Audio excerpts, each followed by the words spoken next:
Europa is the most likely place to find life in our solar system today because we think there's a liquid water ocean beneath its surface. Now we know that on Earth, everywhere that there's water, we find life. So could Europa have the ingredients to support life? We might be actually looking at a body that is presently alive, presently active, and presently undergoing its geology.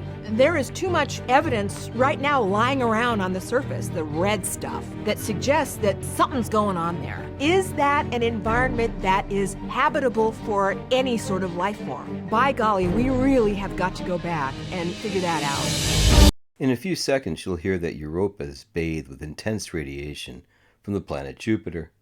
This is commonly explained with the theory that liquid metallic hydrogen is present in the hot, gravitationally compressed interior of Europa's host planet. As it swirls about, it creates a very strong magnetic field, or magnetosphere, that rapidly acquires particles from the sun to create radiation belts. That Europa is blasted with this radiation comparable to 100 million X-rays, it is unlikely that life as we know it would be present on the moon's surface. However, the radiation would split apart water molecules, with the lighter hydrogen floating away and the oxygen remaining near the surface. Combined with the elements being generated at the ocean floor, this could all provide for some sort of microbial soup. Thus, scientists are looking for life in Europa's oceans.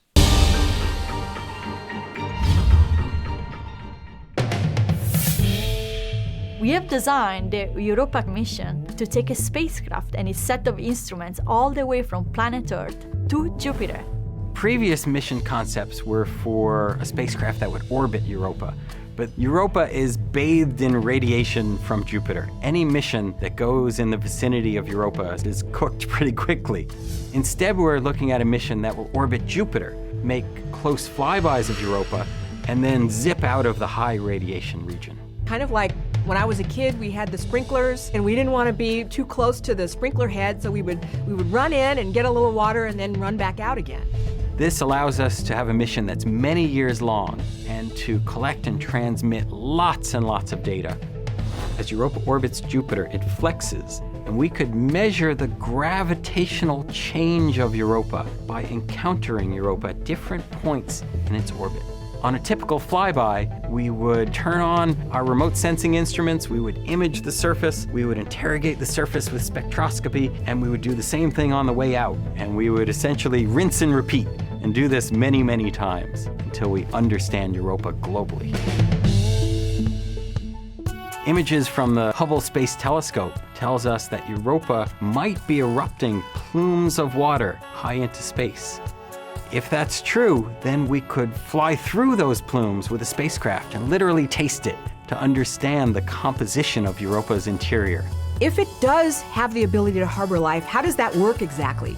We'll have enough instrumentation to really pinpoint exactly how the mechanisms would work for replenishing the nutrients in a subsurface ocean.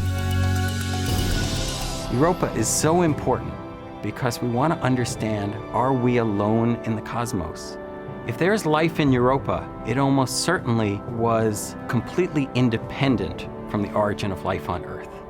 That would mean the origin of life must be pretty easy throughout the galaxy and beyond. Someday, the children of the new sun will meet the children of the old. I think they will be our friends. You can tell your children of the day when everyone looked up and realized that we were only tenants of this world. We have been given a new lease and a warning from the landlord.